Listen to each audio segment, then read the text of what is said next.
C'est l'interview qui a fait trembler le monde entier. Il y a beaucoup de putschistes parmi eux.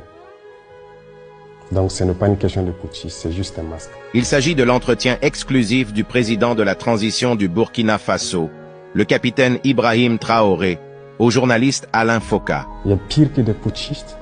Il y en a qui tuent, qui bâillonnent leur peuple. Sous le silence, la CEDEAO ferme les yeux, les oreilles. Il y a plein de putschistes au sein de la CEDEAO. Dans cette interview, le capitaine Traoré n'a pas eu sa langue dans sa poche et a révélé des secrets explosifs sur la politique africaine. Il a notamment expliqué pourquoi il a quitté la CEDEAO avec le Mali et le Niger. C'est intervenu le dimanche dernier, cette décision de retrait de ces 3 pays regroupés au sein de l'AES.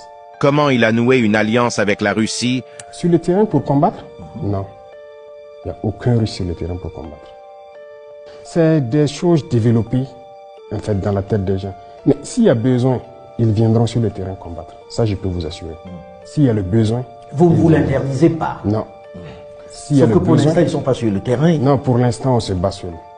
Ils nous appuient en termes de formation sur la logistique, formation tactique et tout. Ils nous appuient sur ce volet. Comment il mène la guerre contre le terrorisme. Il y a eu plusieurs situations. Nous avons eu la chance de faire le terrain. Beaucoup d'autres officiers que vous pourrez croiser ont eu la chance de faire le terrain. Et ont manœuvré avec ces armées étrangères. Sur votre propre territoire, on vous fait des restrictions. Ils font ce qu'ils veulent. Ce qui est encore plus surprenant. Imaginez, vous avez dit, avec toute la technologie qu'ils avaient, ils ont actuellement peut-être des satellites qui observent tout. Ils avaient des drones, des hélicoptères, tout type d'appareils. Mais on ne voyait jamais les terroristes. Aujourd'hui, nous avons décidé de faire la guerre. Mais vous vous rendez compte? On les retrouve tous les jours et on les fouette. Donc, il y a un problème. Pour vous, il n'y avait pas une réelle volonté de les combattre alors? Aucune volonté de les combattre. S'ils le voulaient, ils pouvaient le faire. Les terroristes n'auraient jamais atteint ces niveaux. Et comment il compte organiser la transition. Mais pour vous, Monsieur le Président, aujourd'hui, il n'est pas question de parler d'organisation d'élections, de fin de transition? Ah oui, on va organiser les élections comment à l'instant T?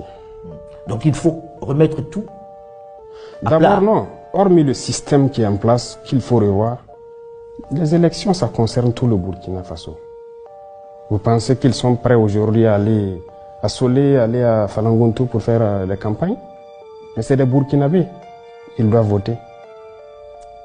Pour vous, il faut d'abord pacifier. Il faut qu'il y ait un minimum de sécurité pour que s'il y a campagne, les gens puissent aller partout au Burkina, expliquer leurs idées au peuple burkinabé et le peuple va choisir. Parce qu'il n'est plus question d'aller distribuer des billets. Ça, il y aura des réformes sur le code électoral.